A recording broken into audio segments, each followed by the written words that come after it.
DWTV, ang telebisyon nga may misyon.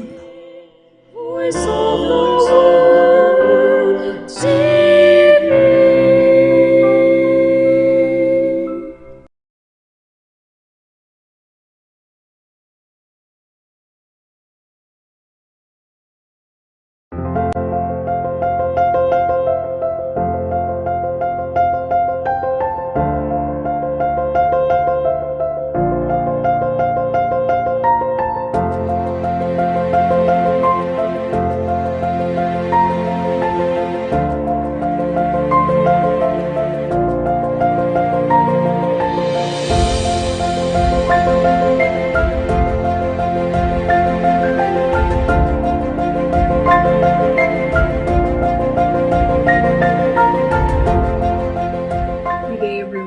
Welcome to our program, Lima gatos, katuig ng Pagtoo of 500 years of faith, the celebration of the 500 years of Christianity that the Spaniards brought to our islands 500 years ago. Yan na, hitaton, dinhitatong programa, karon yung ko i-comment ang usang topic ni Pope Francis sa Wednesday audience dito ha, Roma, last October 19, 2022. And do you know what the title of what was the topic, no, of the message of Pope Francis? What was the message of Pope Francis?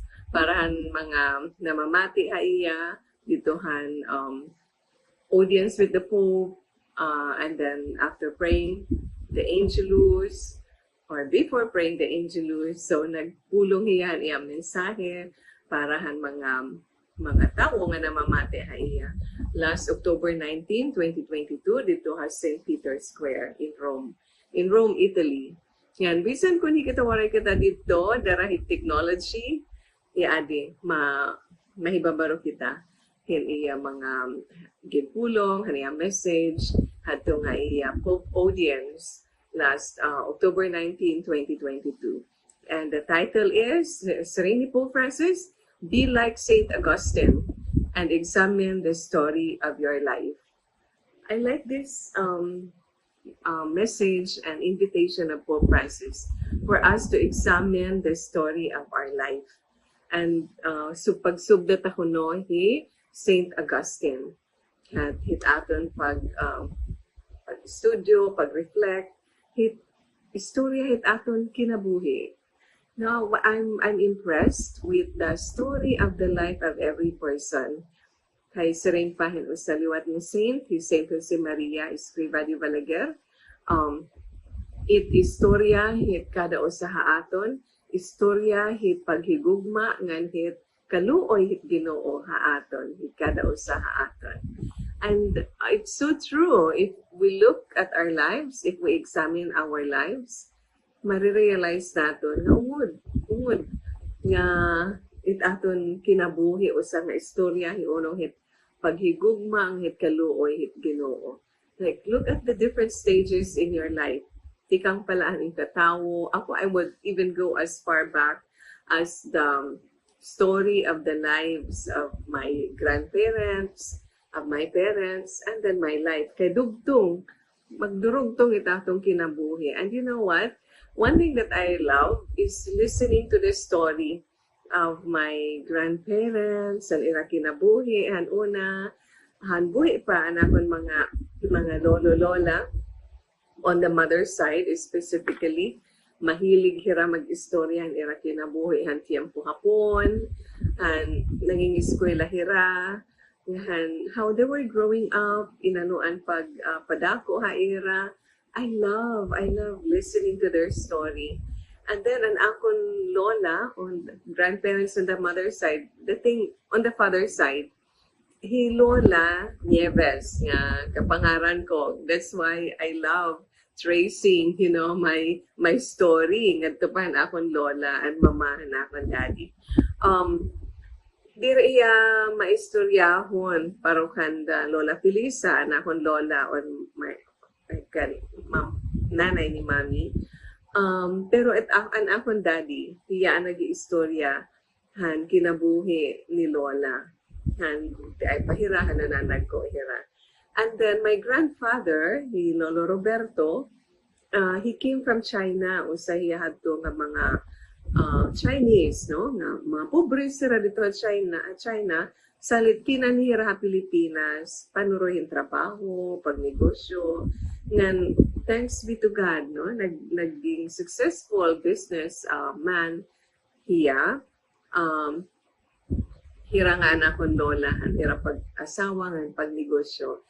Maupay ang hira negosyo. Naging successful hira. Salit, nai-impress ako ito ni era istorya. Like, tikangan ko ka na akong lolo, tikang ha China, hi Lolo Roberto. Pobre, asya nga binaya ha China, kinaniya Pilipinas, para manuroy niya swerte. Ngan, through hard work, naghinga upay. An iya kinabuhi, han iya pamilya. Binubuligan pa nga niyan iya pamilya dito ha China.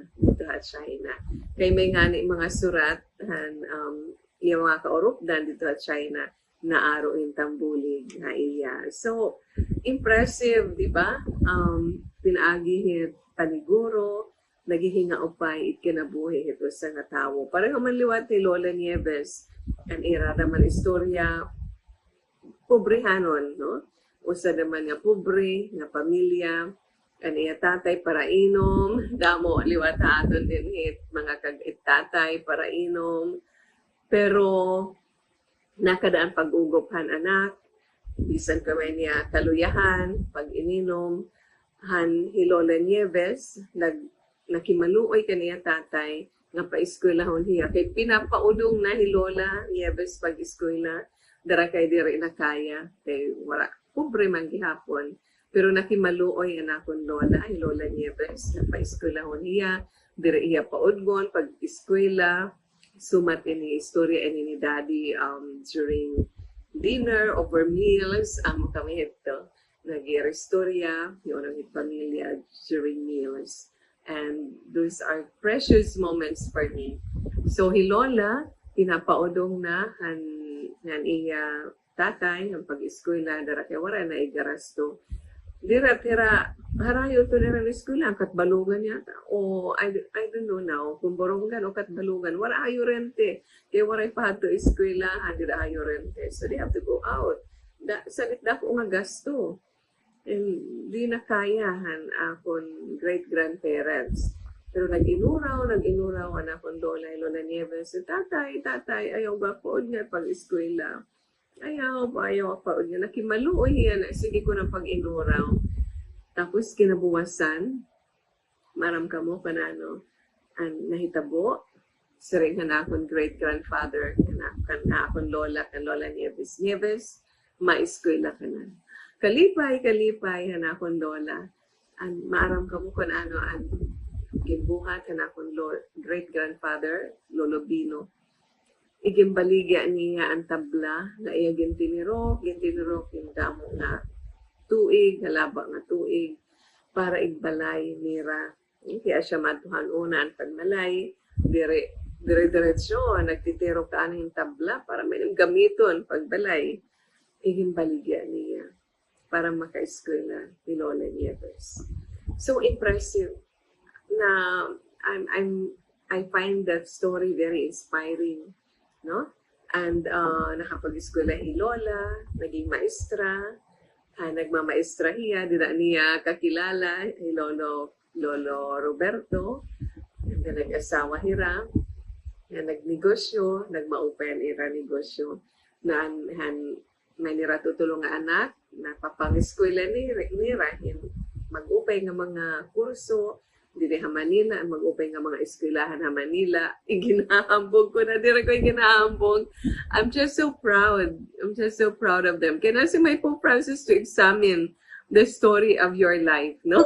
Examine the story of your life. So, duhan era mga anak, ni Uncle Toy, ni Auntie D, naging mga doktor ng eskwela sa UST, College of Medicine.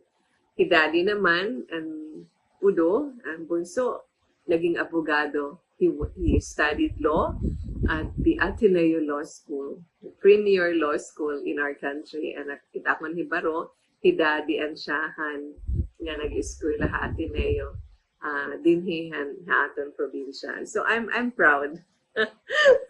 Pasensya na kung igindada ko, pero yun, tikanghin pobre nga kabutangan, pobre nga pamilya, darahan paniguro, darahan pag-inom. No? Usada main nga i-encourage sa ato ni Pope Francis that we should dream.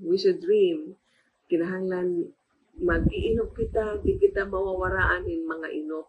Ngan pagtatrabahoon ta nga tuman maging reality it aton mga inop. So God man liwat an akon grandparents dinahan kan mommy side. Pobre gihapon. Pero nakadaang paniguro, may mga properties, damo nga mga anak, pero pinapang-eskwela nila nga tanan. Naghingaupay, mga maestra, doktor, gihapon, ngan hira nga magburugto ang akong lola nga mga kabugtuan. Doktor, ngahin, lawyer, Tatay Juan, lawyer, judge, ngahin, naging congressman, no? So, maupay, naging upay hira. And I want an akong lolo, Lolo Felipe, usa nga farmer para uma, pero amo gihapon naniguro, pag-eskwela, naging maestro, naging superintendent. Nag-retire hiya nga superintendent tataan sa niya katungdanan niya maupay hira nga mga maestro yan Lola Felisa nga ni naging konsihal dida ha Dolores, no, kay ada nakadani ang kasing-kasing in pagbulig in pagserbisyo. Nalilipay ako hini nga mga istorya dara kay na-inspire ako. Ngan kun may ada ko gugma hipagbulig iti kasitawo tikang ini akon nagtikang han akon mga grandparents kay hinabutan ko manira. Tapos nadara ito na ipasa nga daan akon daddy nga ni mommy. He daddy was really a public servant, a man for others. No, he went to Ateneo for his law studies. Dito ya pag-aram hanabuga siya. But bisag pa may niya maupay nga trabaho ha Manila, inuli hiya hira nga himami kay mag-asawa na hirahato himami nurse, inuli ra Llorente. And main reason gihapon ni daddy dara kay hilola na balo at an early age. My grandfather, Lolo Roberto, died of a heart attack. So my dad karag niya updan Lola. So man liwatan akon haniya elder brother, Lolo, Uncle Toy, no? They both decided to stay in Llorente. Dida hira pagserbisyo ni daddy as a lawyer, and later he became a mayor, a public servant. And then when he retired from politics, and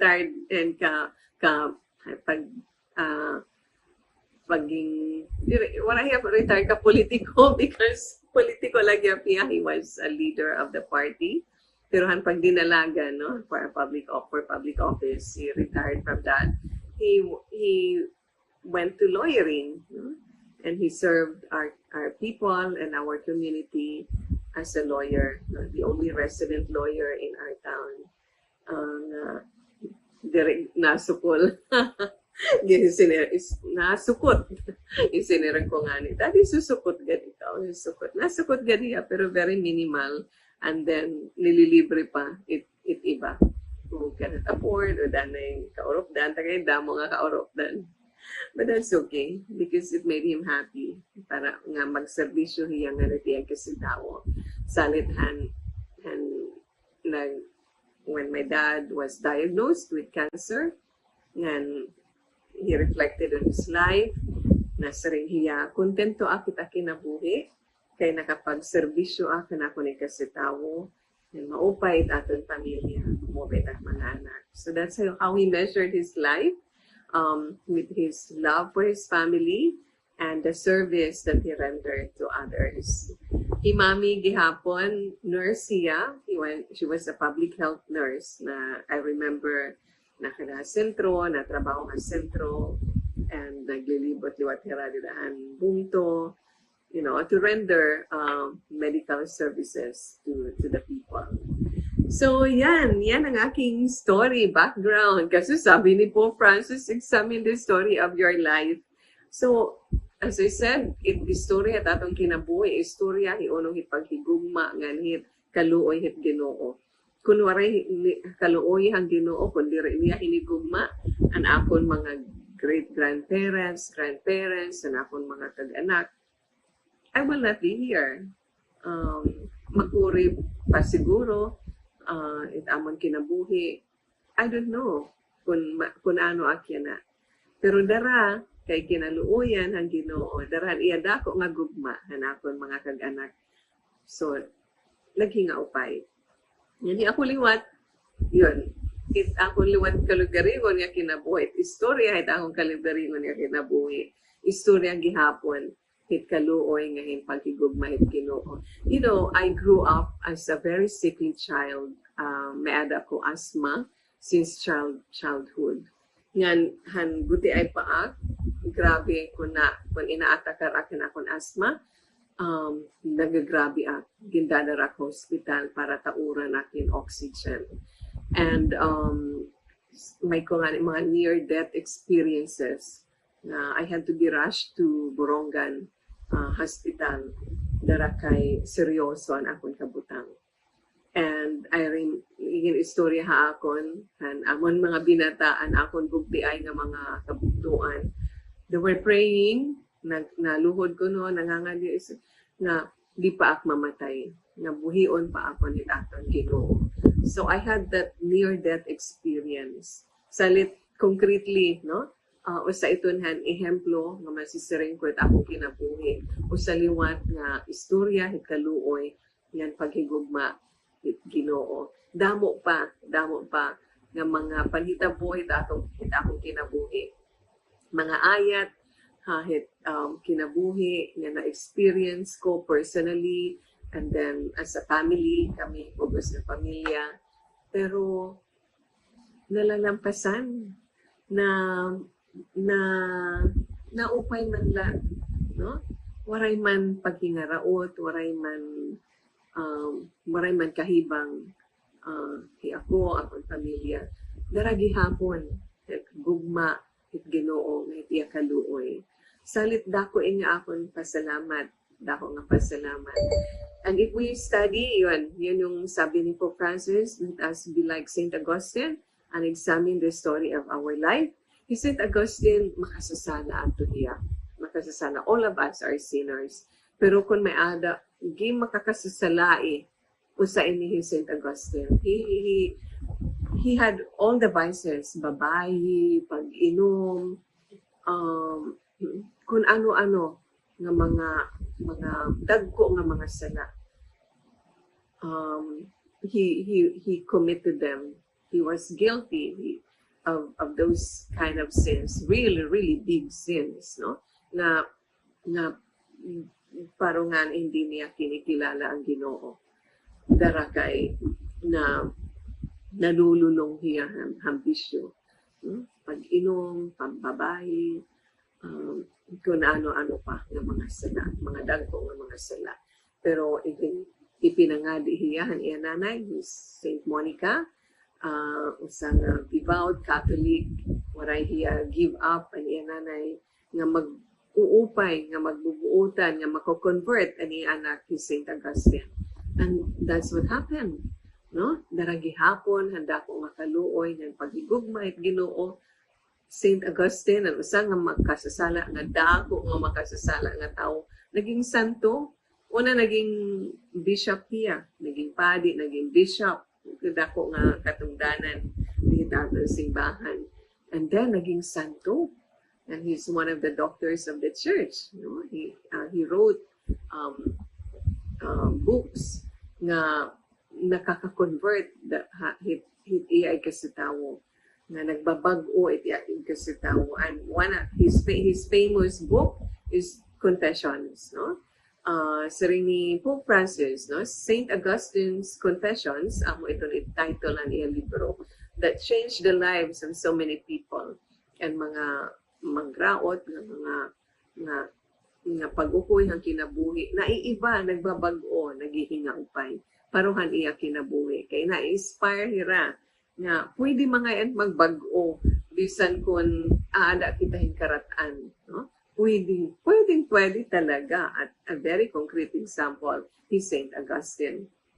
So ini nga iya confessions it recounts his conversion, a spiritual conversion from his restless youth to finding peace in Christ, no? Usahiya nga bata pa hiya, pinanuro hiya hin kalipayan outside of Christ. Diraan pag-inom, diraan pambabayi, pag pinakasasala, no? Kay kasuring niya, dito niya makikita kalipayan nga iya pinanuro. And then, he made this realization nga sigan iya pag pinanuroy han Ginoo han kalipayan outside of himself only to find out later and iya nga ang pinanuroy nga ungod nga kalipayan ungod nga kapawa nakadaha iya ang atong Ginoo and that's true for all of us no it atong Ginoo aadahid kada usaha aton. He is the peace, He is the joy, He is the happiness that we are looking for. Susubda tayo St. Augustine, sa rin ni Pope Francis. Ay nakita, pag hinarayo pa, pag pinakimtuhin harayo, pag buhatin iba nga mga binuhatan, nga nakakabido haaton, no? In the long run. Siguro hitsyahan na-enjoy, no? Pero kinabuwasan, burubuwas, sumunod pa ng mga buwas, magsurubon kita. And we even regret doing the things that we did. Example ta nala pag-inom. No, I don't drink. I mean, hindi nga. I can drink beer. I drink wine. I drink vodka. I can drink that. No?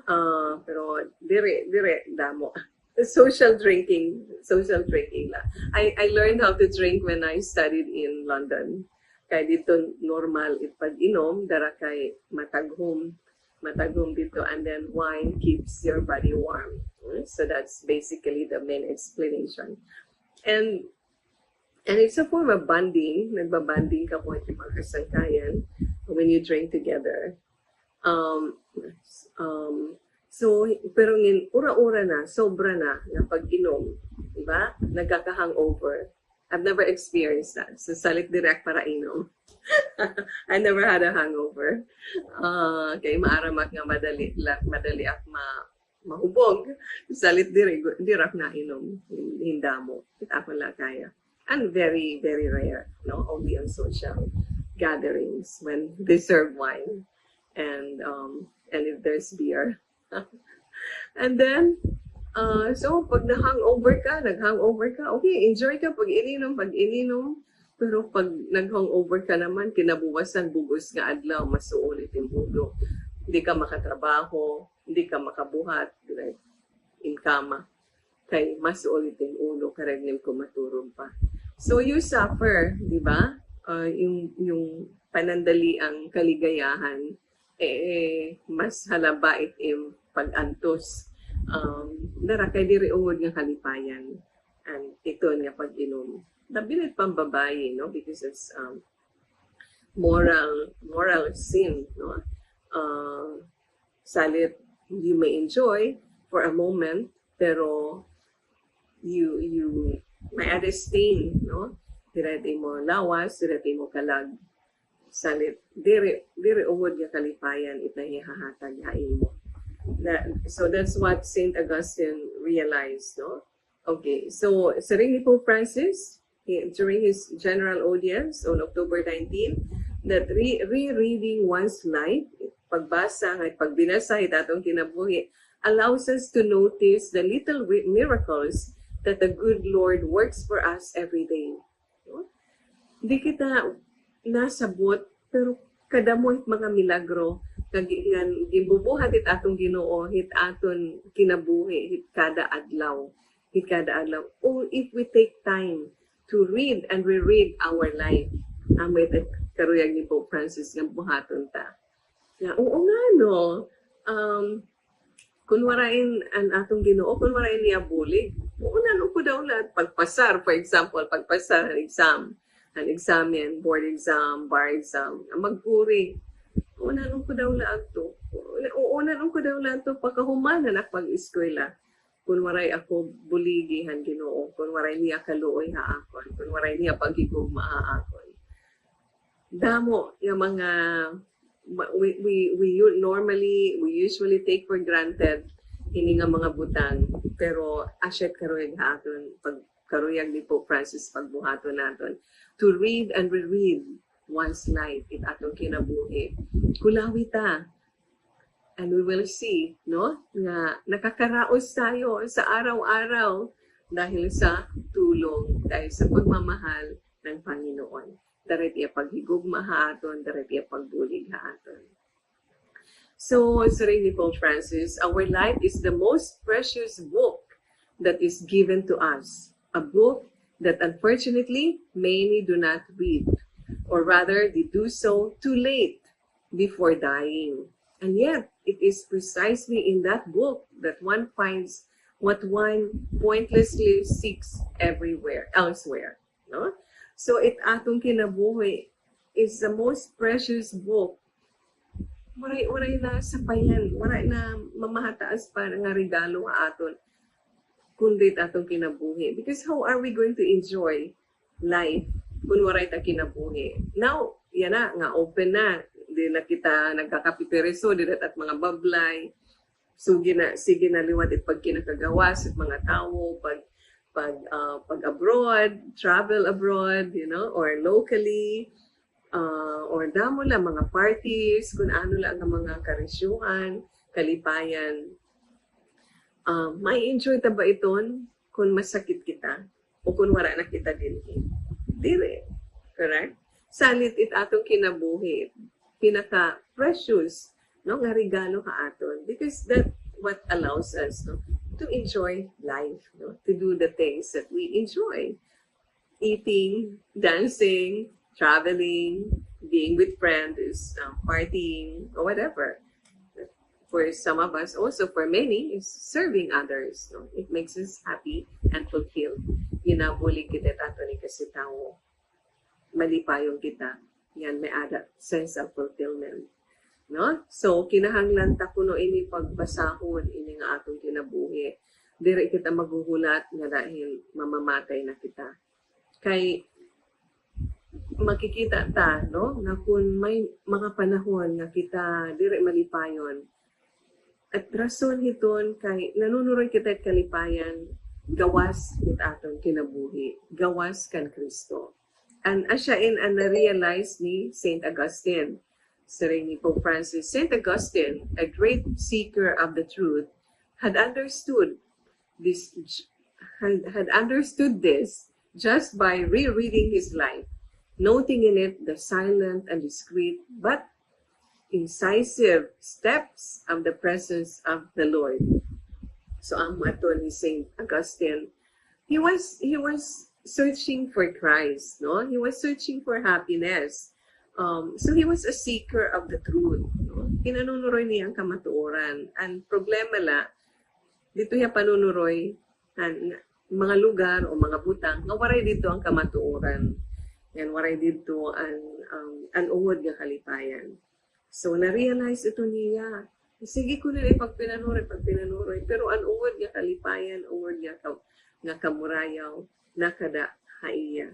Kanya kasing-kasing, kundiin hi Kristo nag-uukoy. So, si ring ni Pope Francis, St. Augustine, din libro nga Confessions. Late have I loved you, O beauty ever ancient, ever new. Late have I loved you. So, late na kuno, atrasado na, ang paghigugma haim. You were within me, but I was outside. And it was there that I searched for you. Nakadikangay anan akong kasing-kasing na akong kinabuhi. Pero gimti pinanuroy, pero ako nakaduha gawas. Waray kita pag-meet. No? Naghihibalok ni sira. And it was there that I searched for you. Impinanuroy ta ikaw kagawasan akon kasing-kasing. In my unloveliness, I plunge into the lovely things which you created. Yes, naging worldly, makamundo, man of the flesh, man of the world.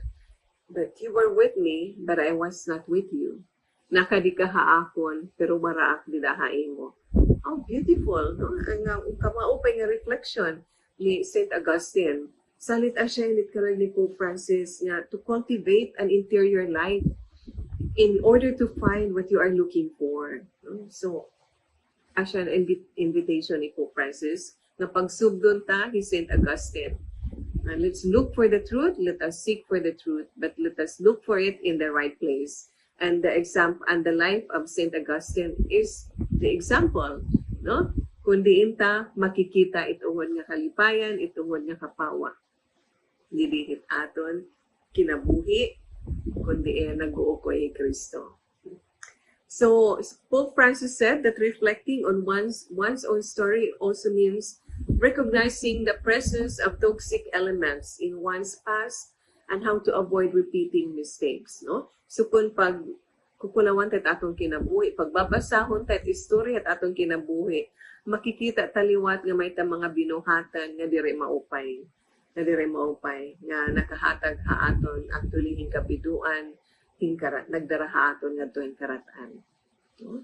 Ang kasiring ta maghatag haaton kalipayan karatan ng kabiduan ang dara haaton. So when we reflect on our life, realize natin iton salit dire tanangahaw uotrohon dire tanangahaw pagbubuhaton adto nga mga butang nga nagdaraha aton ngadto ang karatan ngadto ang kabiduan. So this is called discernment, no? Pag-reflect, pag-estudyo, pag-aram hit aton, pagbasa hit istorya hit atong kinabuhi. Discernment is the narrative reading of the good times and the dark times, no? Kaya asya may tatong kinabuhi. We don't always win. May ada dark times, may ada good times. Okay? Of the consolations and desolations that we experience in the course of our life. May ada kalipayan, may manliwat kabiduan, may pagdaog, may daman kapirdi. In discernment, it is the heart that speaks to us about God. And we must learn to understand its language, no? Pag nagdi-discern kita, paghigugma hit Ginoo, nakikikayakan haaton, nakikikayakan itatong Ginoo.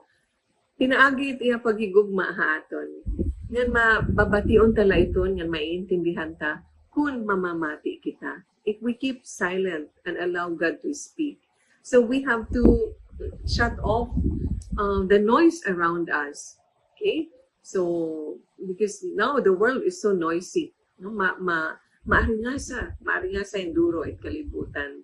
Kinahanglan we have to be quiet, be still, so we can reflect, so that we can hear God's voice. Para bation ta, itingong gitatong Ginoo, kinahanglan naton to be in a quiet place, no? To shut off the noise of the world and listen to our heart, because that's the only way na mababasa ta hintamay tatong kinabuhi. And that's the only way nga mababati naton ni Kristo nga nakikikayakan haaton all the time at every moment of our life. So, the Pope recommended studying the lives of saints to help recognize how God acts in a person's life. So if you'll notice, I have actually been talking about saints. Usa iti akong mga favorite nga mga barasahon it the life. Pagbasa hiunong hit kinabuhi it mga santo. Inano nila paging santo, and then you learn nga may nila mga kaluyahan, may nila mga karatan, dili hira perpekto nga mga tawo, pero naging santo hira. Darahan ira dako nga paghigugma han Ginoo. And when we love Christ, He loves us back. Even if we don't love Him, He loves us. He never stops loving us. Pero pagbabaluson tayo tiya paghigugma gihapon, that's the secret of happiness. Hida ta iaagi, itungod nga talipayan, nga hinungod nga kamingaw, kamurayaw. which we want in our life. We want to be happy, we want to be at peace, we want to be contented. Asya in pinanunuroy hit atong kasing-kasing, hi Kristo. So thank you once again for watching our program, Lima Kagatos Katuig nga Pagtoo of 500 Years of Faith, the celebration of the 500 years of Christianity that the Spaniards brought to our islands 500 years ago. So bye everyone, and see you next time.